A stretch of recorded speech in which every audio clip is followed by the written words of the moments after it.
شب قدر مبارک داستان.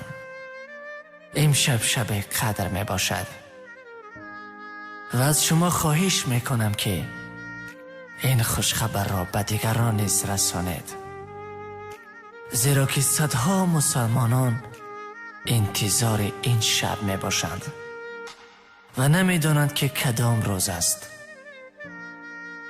نما ای بنده بیداری شب قدر، شب عفو گناه است و شب صدر.